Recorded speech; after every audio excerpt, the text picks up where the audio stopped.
Hello, welcome to Documents in Detail, a webinar and podcast series that explores the core documents of American history.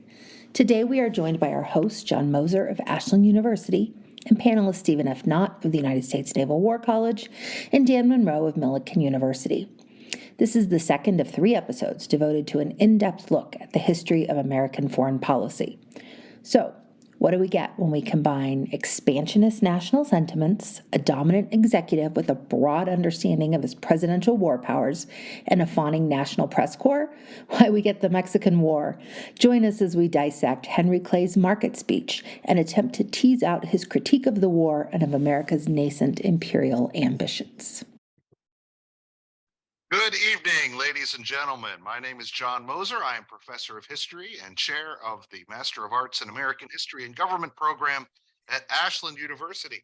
I'd like to welcome you all to another edition of Documents in Detail, Teaching American History's webinar series in which we bring together thoughtful scholars to have a conversation about historically significant documents. We encourage all of you joining us tonight to participate in that conversation by submitting questions via the Q&A box. Please, the Q&A box, not the chat box, so I don't have to monitor both of them. We'll try to get to as many of those questions as possible. Within the next week, you will be receiving an email. That email will contain links for further reading, as well as a link to the archived video and audio from tonight's program. The speeches, letters, and other writings that we're using for this year's webinars are all drawn from the various volumes of our core documents series. Those are available at the Teaching American History's extensive, indeed voluminous document database located at TAH.org. The subject of tonight's program comes from the volume on American Foreign Policy to 1899. I am holding it here. Edited by Steve Knott. The document we'll be talking about is Henry Clay's market speech of 1847. And to help discuss it are Steve Knott himself. He is soon to be retired as professor in the Department of National Security Affairs at the United States Naval War College, as well as Dan Monroe, who I'm fairly sure is not actually in San Francisco. He is Associate Professor of History and Chair of the Department of History and Political Science at Millikan University. Both of these gentlemen are extremely popular faculty members in Ashland University's master's program in American History and Government. So, gentlemen, Steve, Dan, really glad that you are here tonight. First of all, Steve, you are the editor of this volume, so I'm going to direct this question to you. Why, right, having edited one of these volumes, I know that can be kind of agonizing because you want to include all sorts of stuff, but you're limited, and we like to keep these volumes short. What was it that made you decide that this particular document makes the cut? Well, thanks, John. Thanks to everyone for joining us tonight. I've always been something of a fan of Henry Clay, and since I served as the editor of this volume, I thought he should get some space. But on a more serious level, I'm sure most of your listeners, our listeners, are aware that Clay was such a significant figure during the first half century of the 19th century here in the United States. But in case you're not that familiar, he is somebody I think that teachers and interested American citizens should be aware of. I mean, the guy's resume was incredible. Secretary of State under John Quincy Adams, Speaker of the House for a time, United States Senator from Kentucky, 5-time presidential candidate. He was sort of the Harold Stassen of his day, although not with Stassen's god-awful toupee, and certainly a more substantive person than Harold Stassen. But this particular document that we're focusing on tonight, the market speech from November 1847, I felt should be included for, in addition to the fact that I wanted Clay to get some airtime, there's an interesting discussion in there about war powers, and about the role of the president vis-a-vis Congress in terms of war powers. And I have to confess, this was a lengthy speech. So I chopped a lot of that out. And if I ever do a revised version, I may put that part back in. But Clay was a firm believer that Congress needed to play a more assertive role in terms of the direction of the war, and also in terms of the aftermath of the war. Was the United States going to annex large portions of Mexico, if not the entire country itself, as a few Americans were advocating? So there's the war powers question. There's also, I think, a persistent theme throughout American foreign policy as this nation began its westward expansion and it began to become a colonial power of sorts.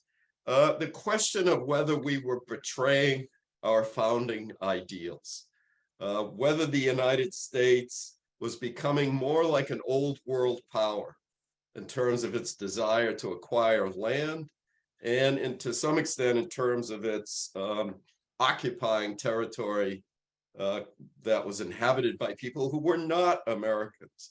And Clay seems very concerned that we are betraying the ideals of the founding through this expansionist frenzy that he blamed in part on Polk and Polk's party, the Democratic Party. Clay was also concerned, of course, with the staggering debt, in his view, that would be accumulated from this war and from what he expected to be a protracted occupation. And he was also concerned about, if you have a protracted occupation, you're going to have an enormous standing military. And the members of that standing military present something of a threat to the American government itself, perhaps, when they return from their occupational duties. And then again, the last thing I'll mention very quickly, and it's tied in with a lot of what I just said, the whole question of imperialism. And you see here in Clay's argument against imperialism, a lot of what's going to come out later in the 19th century, during the McKinley years especially, this question of whether so-called lesser races, that's them, not me saying that, are capable of participating in the American experiment due to their religious differences, due to their language differences, cultural differences, etc. Is it possible for darker skinned, predominantly Catholic members of a country like Mexico to be incorporated into the United States? And Clay's answer seems to be no, based on these racial and religious grounds. So that's why I chose it, John. Dan, I don't know if there's anything you would care to add to that. You're not editor of the volume, but anything you would say along those lines? I probably should turn my microphone on before I start pontificating. No, I would just, I think it's a magnificent volume. Steve's done a superb job, as he always does. And I want to congratulate him too on the success of his Kennedy book that just came out, which is doing very well and should do very well. The only thing I would add is I think that when I read the Market speech, what I see is the kind of continuing debate between the Whigs and the Democrats over republicanism, small r republicanism. You know, what's the how do we define our republic? And you see Clay making the case that expansionism is fraught, as Steve outlined, is fraught with peril to the longevity of a republic. You know, it can lead to a military dictatorship. You know, Clay says, well, how are we going to govern Mexico? We'll have to have an army of 100,000 men down there. And, you know, are we going to run it like the Romans ran their empire? And look what happened to them. You know, they ended up falling into a military dictatorship, whereas Polk and Jackson and the myrmidons of Jacksonianism argued you can never have enough land. The more land that we absorb, the better off everyone concerned, because we're spreading liberty wherever we go. And we're creating a nation of farmers. And republics have an organic life, just like people.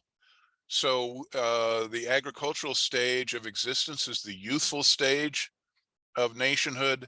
And so the longer we preserve that before we move into industrialization and a country dominated by giant cities, which is the end stage of national life, the better. So acquiring land is a good thing. And I think that, as far as Polk goes, I think that was his, ideologically, young Hickory, I think he was very, very much in tune with that as far as land acquisition. So maybe you could say a bit about the context of this speech. At what state? Obviously, the war is going on. What's going on at this moment that encourages him to give this address? Terrific question, John. Look, the war begins. So this speech is November 1847. This is well into the war.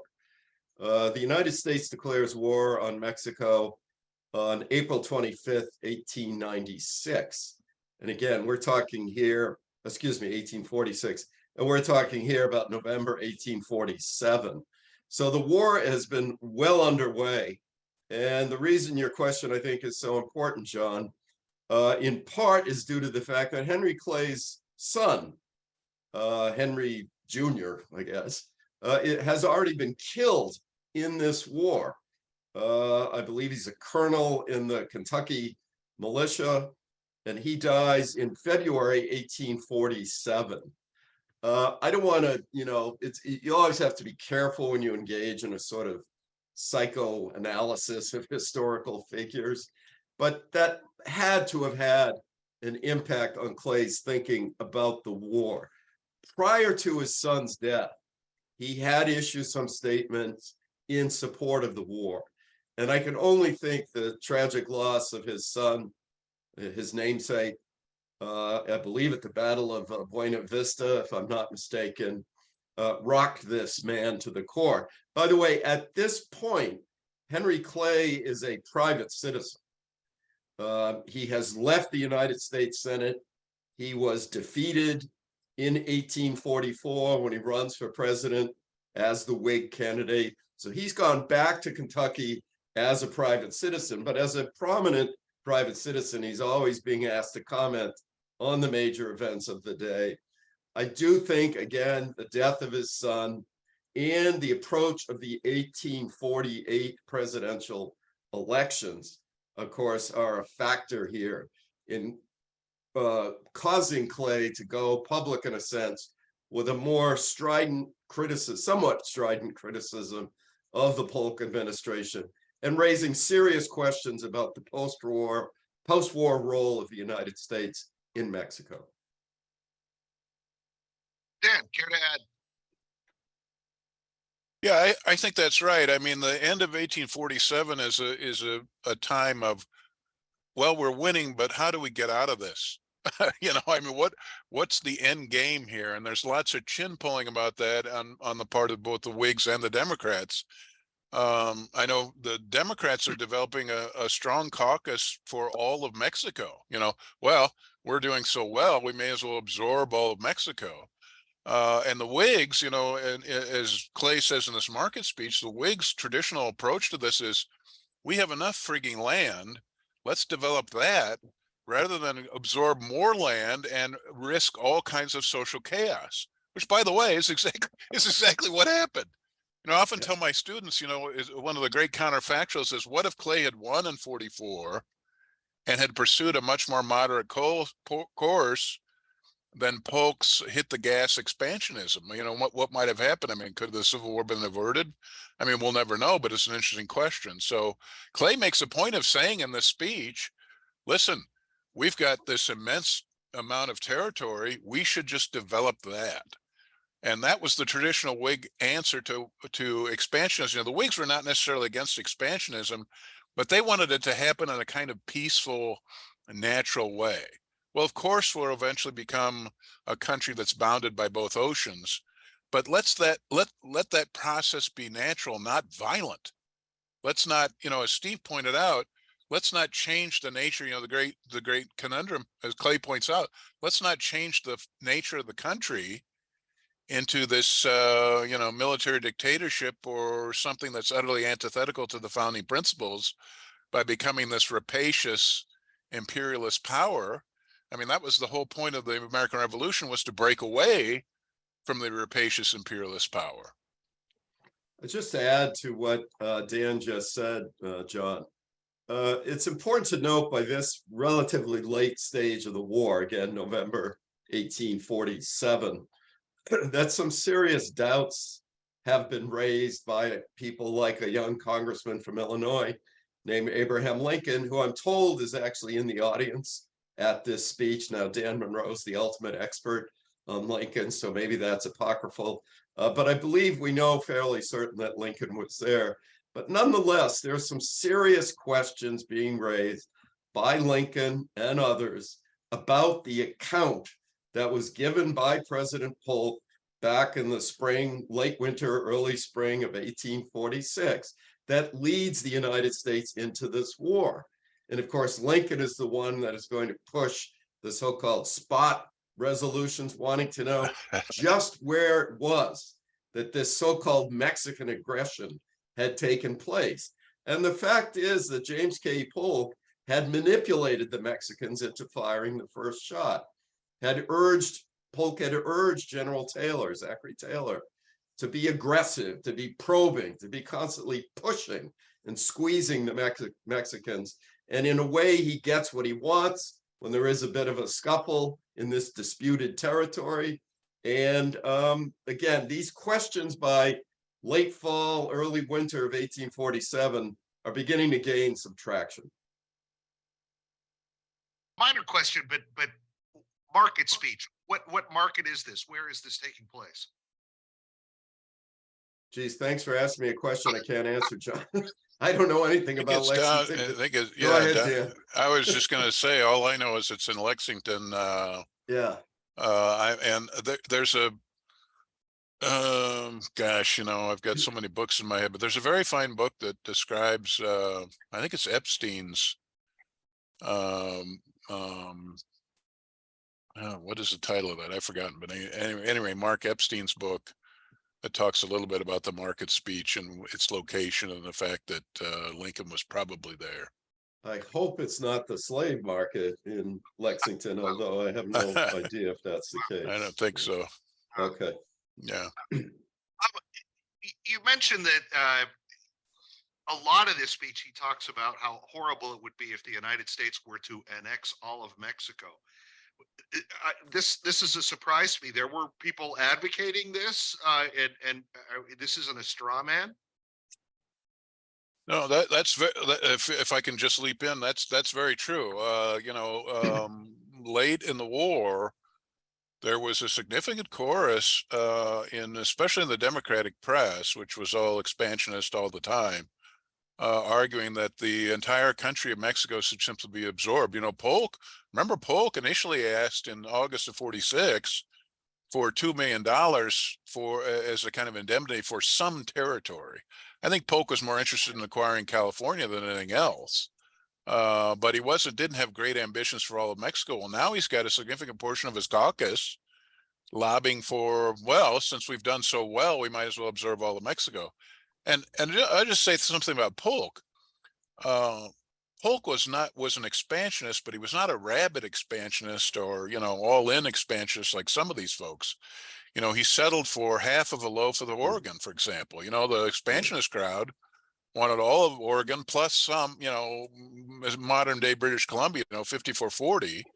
Polk settles for substantially less than that. It's, you know, when the treaty comes in, he sends it right in. Or, you know, when that arrangement with the Brits. And the same thing with the Treaty of Guadalupe Hidalgo that Trist negotiated after Polk told him to stop and come home.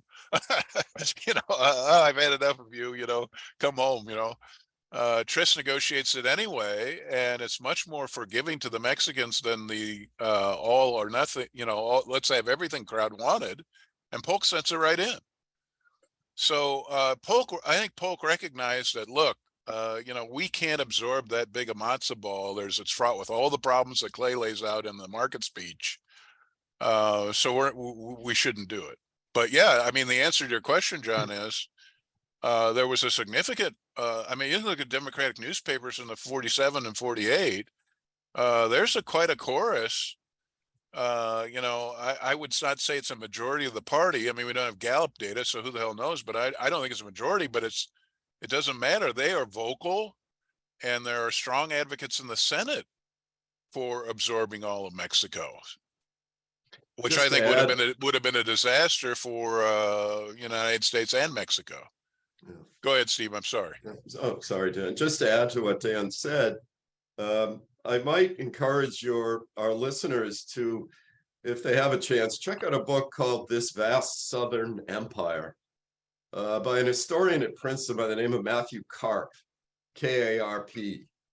And Karp has written, and it's a relatively recent book, he's written a terrific account of sort of the slaveholding desire, the Democratic Party being dominated by slaveholders at this time, this desire to truly create a slave empire during the 1840s and 50s. And it echoes a lot of what Dan just said in terms of this zealous desire to acquire territory as much as possible in order to spread the slavery. Karp's book, I highly recommend. So let's go to a question from one of our attendees. Richard Ragle asks, why does Clay change his views from his Raleigh letter to his market speech? Well, again, I'm not sure we can answer that with 100% certainty, but I tried to at least make the case earlier that it's partly due to the impact of his son's death. Now, I realize I'm out on a limb there a bit. I won't say that the evidence for that is overwhelming, but I simply can't imagine any father watching or learning the news of someone who was arguably his favorite child killed in combat and not having an impact, not having an effect on the way this person thinks about the justice and the continuation of this conflict. But I also think in the intervening months after the death of his son, in concert with what Dan just said, the increasing calls on the part of some members of Polk's southern base for going all the way, in a sense, really chills Clay and many other Whigs to the core and leads to a kind of conversion of sorts.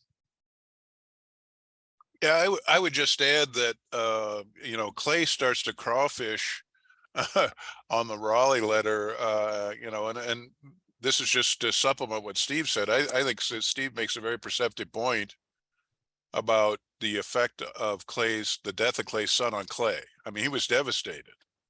And I don't think he ever really got over that. I think he dies in 52, but his health really starts to go downhill after the death of his son. I think that, his tuberculosis gets worse. I just think that so I agree totally with that. But I would just add that, Clay in his Raleigh letter, explicitly says he's against Texas annexation and he's opposed to expansionism. And then in the summer of 44, when it starts to harm his presidential campaign, he starts to crawfish a little bit with letters, the so-called Alabama letters, in which he says, well, maybe expand, I'm not necessarily opposed to annexation. I just want it to be peaceful, and I don't want it to be a casus belli for Mexico, which only, I think, with Clay's reputation for deals and things like that, only, turned people off. I actually think Clay was sincere in this. I think Clay would have accepted. Clay was a reasonable man. I think Clay would have said, well, it's only reasonable. Texas is populated by Americans who want to join the United States. I mean, we have to acknowledge reality. I think Clay probably would have found a way to accept it. But the difference between Clay and Polk was Clay wasn't going to use it as a vehicle for expansionism. John, let me just add, there's a thread here that I failed to sort of highlight in the book itself. And again, if I get a second crack at it, perhaps I'll change. But again, one of Clay's objections is the extent to which President Polk is wielding his commander-in-chief powers in a very, I almost said Hamiltonian, which for me is Not sure I want to go down that path, Yeah, but you're a very careful. assertive, very expansionist manner. And information is starting to come out again about both the deceptive practices that Polk had engaged in early 1846, including, by the way, and this is a story from the Mexican War, from the Polk years, that doesn't get the attention it deserves. But one of Polk's secret initiatives, done with no congressional involvement whatsoever, was to see in the early stages of the conflict if General Santa Anna, who was living in exile in Cuba, if the United States could strike a deal with Santa Anna to get him back into Mexico. And in exchange for helping Santa Anna restore some of the power he once had in Mexico, Santa Anna would give Polk the territory that he was demanding. And so this was what today we would call a covert operation. Polk gives it the green light. The blockade of Mexico is lifted for a brief period of time to allow Santa Anna to go back into Mexico. He's welcomed as sort of a returning hero. He does come back into power in a sense. And what does he do? He completely betrays the Americans who were responsible for putting him back in a position of power. These kinds of things are starting to seep out. And there's an element of Polk's presidency, what some 20th century historians might have called an imperial presidency, that I think disturbs good Whigs like Henry Clay, like Abraham Lincoln and others, who are very concerned about this growing presidential authority, particularly in foreign affairs. A lot of this speech concerns the question of, if we were to take over Mexico, what the heck do we do about the Mexicans? On the one hand, they're so different from us, they couldn't really be part of our country. On the other hand, we can't rule over them and deny them or tax them without their representation. I'm wondering, those who did advocate occupying Mexico, did they have an answer for that? Did they have an idea what they were going to do with the Mexicans? No, I don't think they did. I think that their approach was typical ethnocentrism and assumption of racist supremacy. They'll become kind of like vassals. Not slaves necessarily, but kind of like a peasantry or vassal state. I mean, this is why Clay's fear about the threat to the Republic of this whole endeavor, why he expressed those concerns, because if you become a kind of Roman state where you have kind of vassals, vassal countries that are supplying you with natural resources while their populace remain in kind of a semi peasant state, and that's who you are. That's not the raison d'etre of the United States, the natural rights republic. So, but it's rather chilling if you read Democratic newspapers as a period to advocate that kind of all of Mexico thing, because they do have those kind of nasty racialist assumptions. And Clay, to Clay's credit, he found that off-putting. And John, I would just add, if there's sort of a consistent thread throughout the history of American foreign policy, and you guys know this as well as I, we have a tendency not to think through the long-term implications of an occupation of a place like, let's say Iraq or Afghanistan, or maybe even Vietnam. So this is, Polk is very much, well, not so much Polk, but as Dan says, a lot of members of Polk's coalition were not particularly thoughtful when it came to the long-term implications of an occupation of a country as large as Mexico. I wanted to add too, just in response to Steve's comments on presidential powers, and he referred to Lincoln's spot resolution speech, and this is all of the Whig concern with Polk's actions is all of a piece with the whole reason the Whig Party emerged. Andrew Jackson starts to do things, like vetoing more bills than all the previous presidents combined, firing his Secretary of the Treasury and putting in a stooge and Roger Taney. He's doing things as a president that were considered way beyond the boundaries of proper presidential actions. And Polk is building on that legacy. I don't subscribe to the school that Polk intentionally maneuvered the country into war. What I do think is that Polk was willing to accept war. He went through this process of trying to negotiate a solution to the annexation conundrum of Mexico, and then when they didn't cooperate, well, he was willing to accept the next step, which was war. But in doing so, he does this largely. And Steve is an expert on war powers, presidential war powers. He does this largely on his own, and then kind of tells Congress as an after effect, "Oh, by the way, this war has begun, and you should ratify it." And it just has to be said that, and Steve can speak to this better than I, but I think it's a consensus among presidential historians that Polk is a significant marker in this kind of growing executive power and tendency to regard Congress as kind of an afterthought, which is not which is absolutely not the Whig conception, right? I mean, the Whigs were all about Congress being the dominant of the three equal branches, so to speak. Yeah, Dan, there's no question that James K. Polk is a significant president. And in fact, in those, frequent polls of presidential greatness, which I know irritate a lot of folks, Polk does quite well. He's always hovering around the top 10, if not quite breaking into the top 10. And the fact is that he was, in some ways, very much a 20th century commander-in-chief. He is the exact opposite of James Madison, let's say. So Madison presides over our first declared war in a very hands-off manner, and I would say in a very inefficient manner. Polk is very much hands-on. And I mean, he's literally talking with Winfield Scott and others about logistics, about supply lines, about manpower, about feeding this army that is so far from home.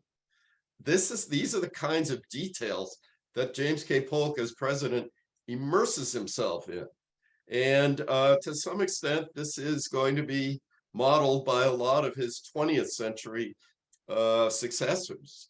The other thing I want to bring up, John and Dan, is the political price that the Whigs will pay for seeming to challenge both the men in the field who are fighting the war in Mexico and their commander-in-chief.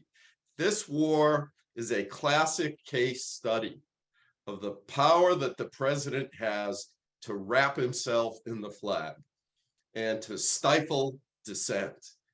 And again, Dan can answer this better than I, but Lincoln is going to pay, I think, a political price for his outspoken opposition to the war. People are beginning to question Lincoln's patriotism.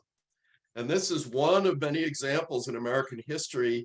Again, to repeat myself, but I think it's important, the president has all the cards. And Clay and Lincoln, to their credit, I think can see the dangers associated, the dangers in a republic where people sort of stifle questions, stifle their dissent, rally around the flag for war that had at best, questionable rationale. Yeah, that's awesome. Go ahead, John. I didn't mean to interrupt you. I was just gonna Go ahead and finish your point. Well, I was just going to say, just to add to Steve's very good point, and this is an age where the popular press becomes this kind of, thanks to new technology, you have newspapers being distributed all across the United States, and they seize upon the opening of hostilities to pump up popular heroes and to laud them and celebrate them, like Samuel Ringgold, the artillery officer at Palo Alto, who was in charge of the so-called flying artillery, they would gallop up between the lines and fire off a bunch of rounds and, blow holes in the Mexican lines and then gallop away. And Ringgold is killed at Palo Alto. And he becomes a kind of national celebrity in death. Bob Johansen I have to give Bob Johansen credit, points this out in his magnificent book on the Mexican War. It becomes a kind of popular pastime to follow the exploits of American troops in Mexico. And so it makes it very difficult. Steve's absolutely right. Lincoln was savagely criticized in his own district, which was the only damn Whig district in the whole state of Illinois. But it wasn't, the Mexican War was a popular war. I mean, it doesn't mean that there wasn't dissent and there weren't people who were strongly against it, but it's carried in the newspapers as in a very celebratory way, and people get caught up in it. Lincoln was dogged by criticism for that speech for the rest of his natural life. Douglas in the debates referred to Lincoln as Spotty Lincoln, which has kind of toilet connotations referring to the address. I mean, the Democratic newspapers made all kinds of hay over it.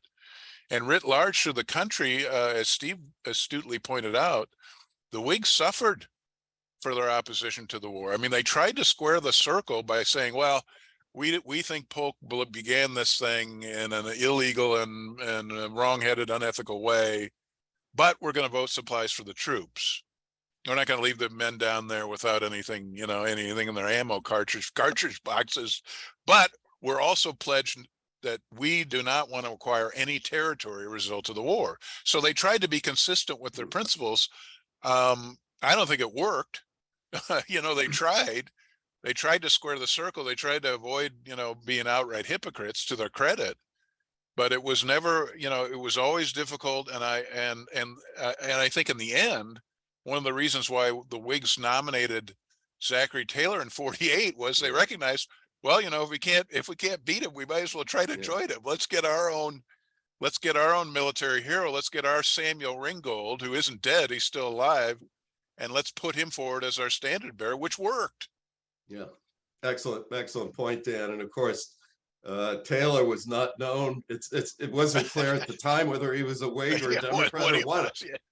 Nobody had any idea whatsoever. But as you said, Taylor was one of those people that this press that Dan referred to that followed the war closely. Taylor was made something of a hero, old rough and ready.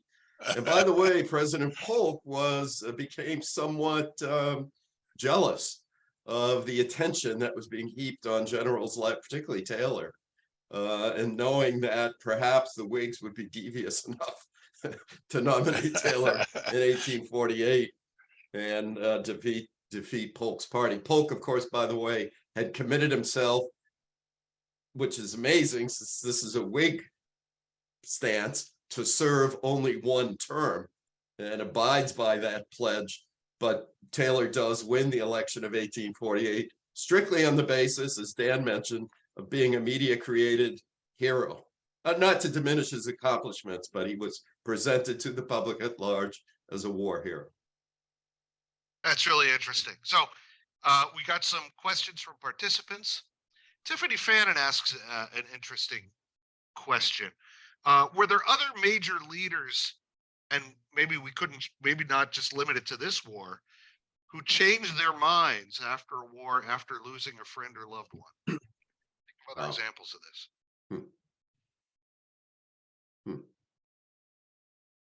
I mean, Teddy Roosevelt comes immediately to mind when his son Quinton is killed in the First World War, except he doesn't change.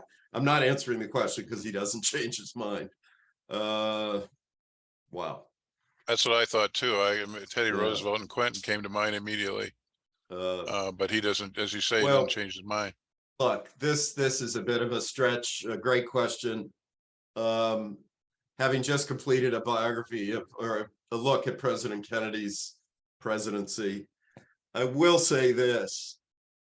John F. Kennedy, having a brush with death during the Second World War, goes on and writes a series of letters, and private letters to family members at the time, expressing just absolute contempt for war.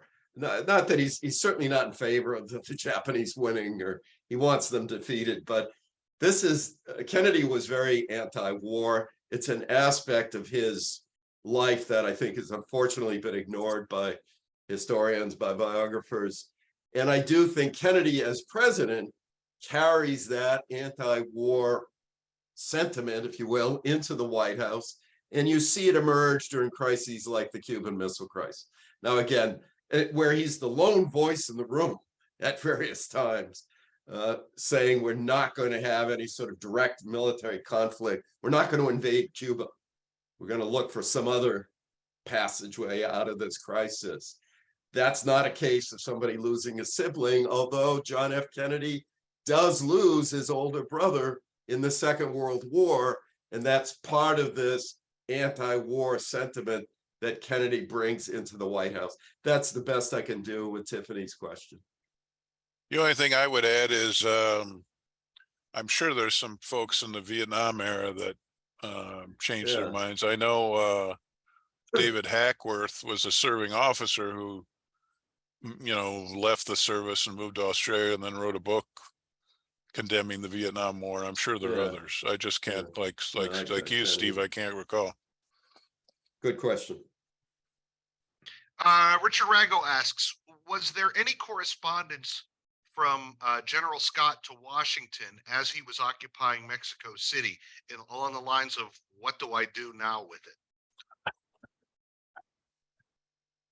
it? Yes, there was, of course, with all the, one has to be aware of the incredible time delays, the length of which it would take for any sort of communication anywhere in Mexico to make its way back to the commander-in-chief.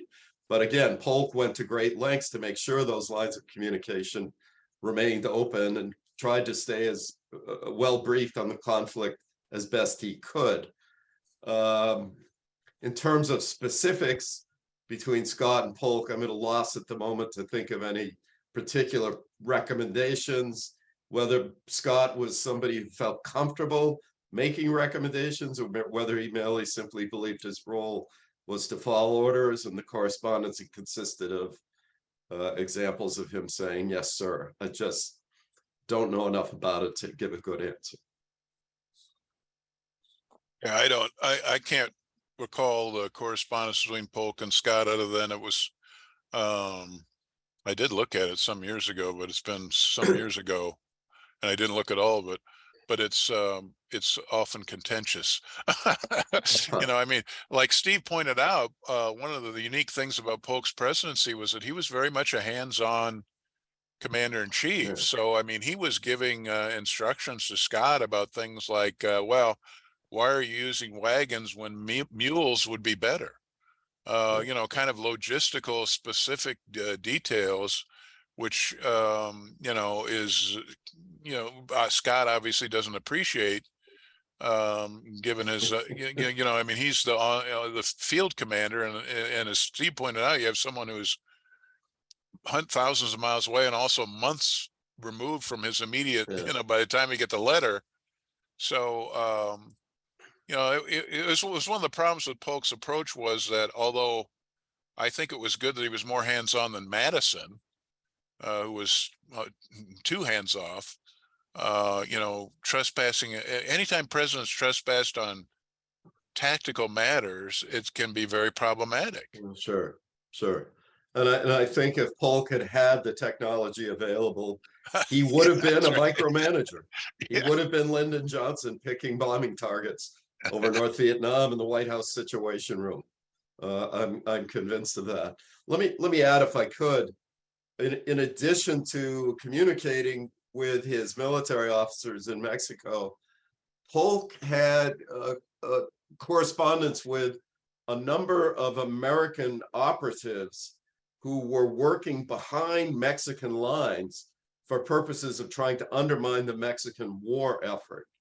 And the name of one of these operatives was a guy named Moses Beach, who was an American journalist who was in Mexico City throughout much of the war under the cover, in a sense. I mean, he was a journalist, but he was also on the US government payroll. And part of what he did was to try to influence the Mexican Catholic Church to take an anti-war stance, to sue for peace.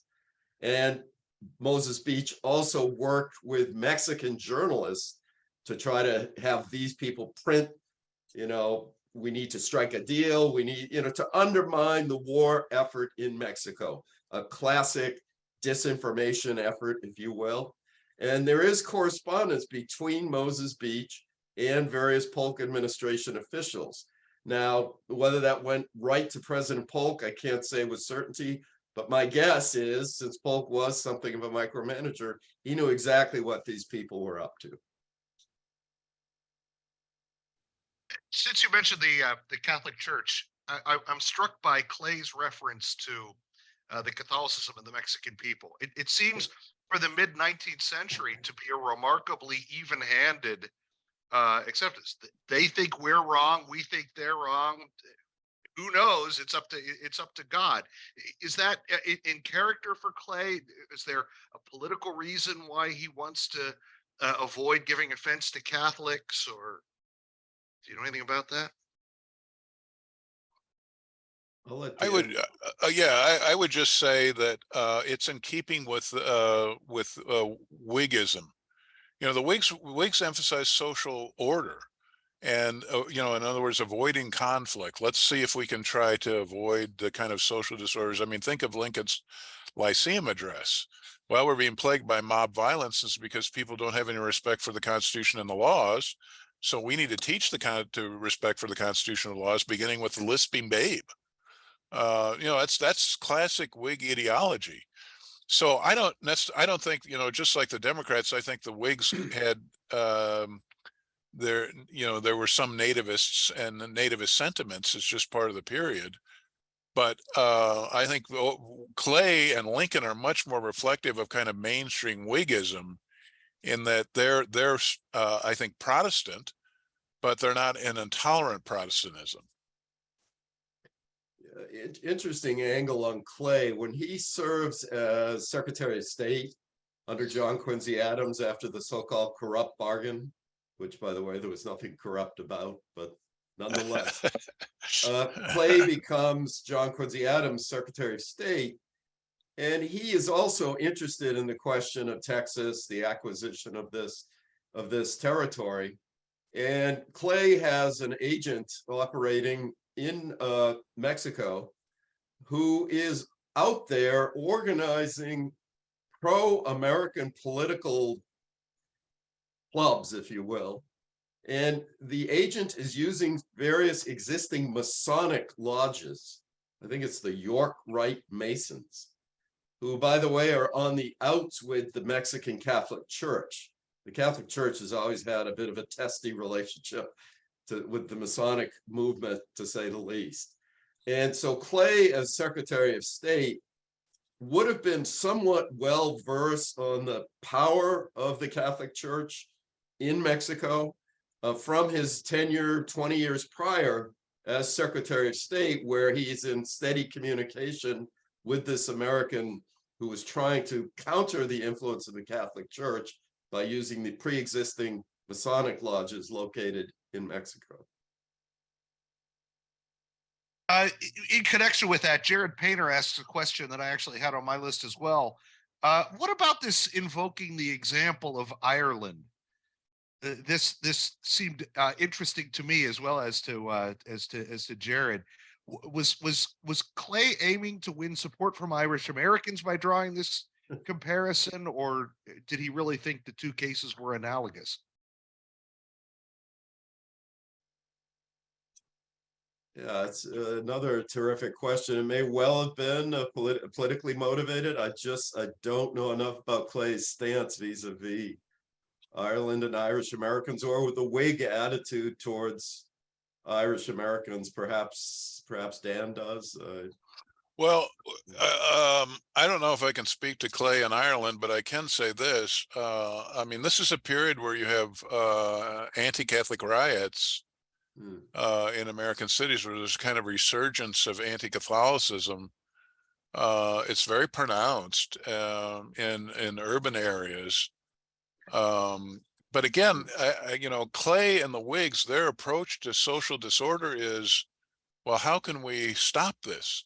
I mean, we have strife over slavery as an issue. Well, let's, Clay advocates, Well, we need to come up with some kind of gradual emancipation scheme that eliminates it, because slavery is antithetical to the founding, but also doesn't cause a kind of social turmoil and chaos and bloodshed that could come from so dramatic a change.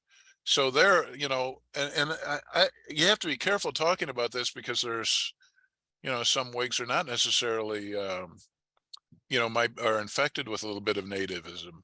But I think in general that the Whigs I always view the Whigs and Henry Clay as the sober people in the room. You have these Democratic enthusiasts, the Jacksonians, saying, well, let's emphasize emotions and let's embrace the common man and let's expand, and there's no boundaries in the United States. The term that you see in a lot of the Democratic newspapers was boundlessness. This is a country with no boundaries. It can go, because it's the ideology of liberty can go everywhere. Whereas the Whigs were the chin pullers going, now, wait a minute, let's think about the ramifications of what you're advocating. So it's the same thing with this kind of religious strife. Now, Dan's excellent comments made me think about during the violence, the anti-Catholic violence that Dan just mentioned has its roots back in the 1820s and 30s, particularly during the Jackson years, where there were really some horrific instances of violence directed against Catholic immigrants, against, I believe in one case in Boston, the actual burning of a monastery, people killed inside this building. But part of the whole Whig movement, this is what Dan alluded to, and you see this in Lincoln's Lyceum address, right? This lawlessness that's taken hold in the United States during the Jackson era, directed against those who are out of step with the majority, be it Native Americans, be it Irish Americans, be it free blacks in the North. There is this strain in Whig thought, not all, as Dan just mentioned, but they are sort of the restraining influence against the sort of nativist violent sentiment that makes up, I would say, a substantial portion of the Democratic Party's base. Christina Byers asked a question. While going back to your remarks on Lincoln and his criticism of Polk's at war-making powers, while Lincoln, in this context, seems to be opposed to what he sees as excessive executive power, he's often accused of doing the same thing during the Civil War. Sure, how do we justify the two Lincolns? Well, I'll defer to Dan. He's Mr. Lincoln here. Well, look, I think, Lincoln definitely builds, he was a strong president. And I don't think there's any doubt that he builds on the Jacksonian and Polk legacy to exert his presidential powers in an aggressive way. Having said that, as Lincoln points out in his letter to Corning, or asks Corning when he defends his suspension of the habeas corpus, I did what I had to do to maintain the viability of the country, and then I stopped as soon as I could, and nothing was harmed. Nothing changed. The country didn't become something else.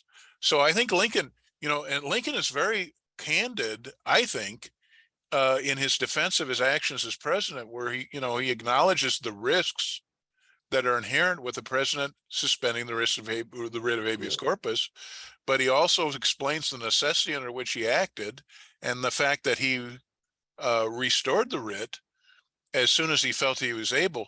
It just bears repeating that Lincoln revoked Burnside's order suspending the Chicago Times publication, and in other words, Lincoln, when some of these generals went overboard and threw Van Landingham and these other copperheads in jail, Lincoln springs them and orders their release. Or when a newspaper is suppressed, like the Chicago Times was suppressed, Lincoln orders the order lifted. So I understand that this is a subject about which people are much interested, including myself. I mean, we don't want presidents doing things that violate the Constitution and the law.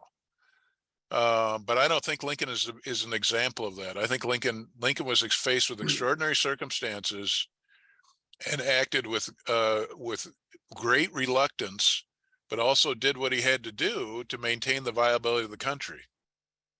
Yeah, I think he also doesn't Lincoln overturns Fremont's order in Missouri. Yeah. Dan? Oh yeah, right. Look, it seems to me that every time, and Dan laid this out beautifully, President Lincoln goes out of his way to link his actions with the Constitution, with the founders. I mean, this man is a lawyer. He has great respect for the rule of law.